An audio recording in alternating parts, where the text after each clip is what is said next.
checking your sports.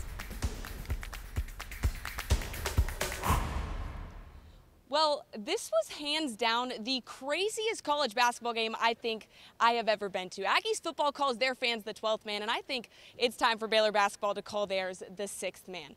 Now, Scott Drew gets ejected second half. He has to watch the game from the locker room, but he told us post-game that he knew what was going on because of the fan noise, the booing, the atmosphere, the yelling, the overall crowd made it too much of a hostile environment for the Iowa State Cyclones to handle. So let's take a look how this game all went down from the first tip. Jalen Bridges recognized for hitting his 1,000th career point, looking for another hot night from the field, and Big 12 Commissioner Brett Yormark with a front row seat to this one, and let's just say the Bears put on a show tonight. Baylor gets the hot start early. Ray J. Dennis up top, swings it to Jalen Bridges, right back to Dennis, and that's a three for the Bears. A strong performance in the first few minutes of play. But here come the Cyclones around the horn to Tamin Lipsey with the underhand dish inside, and the big man Robert Jones with a nice follow through.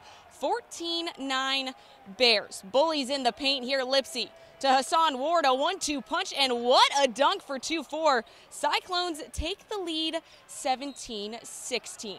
And here come those Bears. Ray J. Dennis kicks it outside to Jaden Nunn with the pump fake, riding solo, and 1 for Nunn.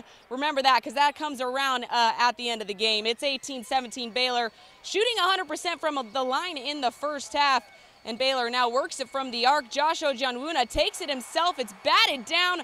Langston Love with the board, kicks it to Nunn, and oh my goodness, what a series. That's 3 for Baylor, and it's 33-19. Iowa State works it up top. Kashawn Gilbert at the arc, and that's all net for the Cyclones. They're creeping at 33-24.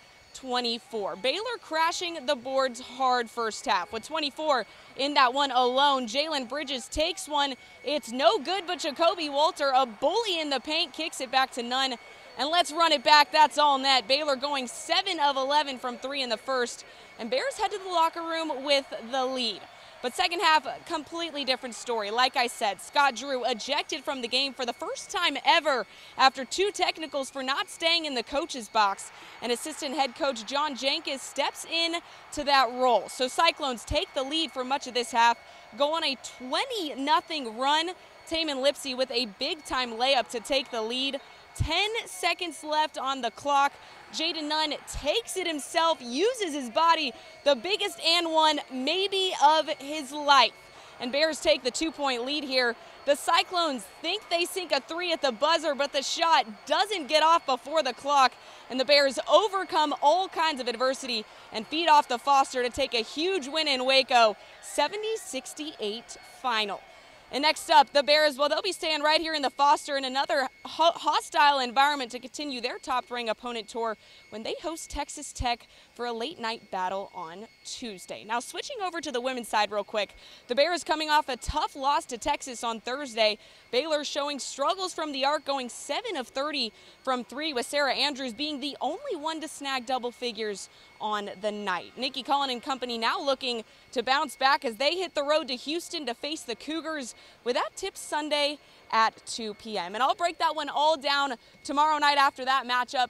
But something I want you all to note here, after the game tonight, Mack Rhoades addressed the media saying that there's a lot of issues with the referees at this game, issues he wants to address, as well as just talk about, because like everybody says, Big 12 basketball is the best conference in college basketball, and Mack Rhoades addressed that there are definitely some issues with the referees that need to be paid attention to. But that's going to do it for sports. We'll be right back.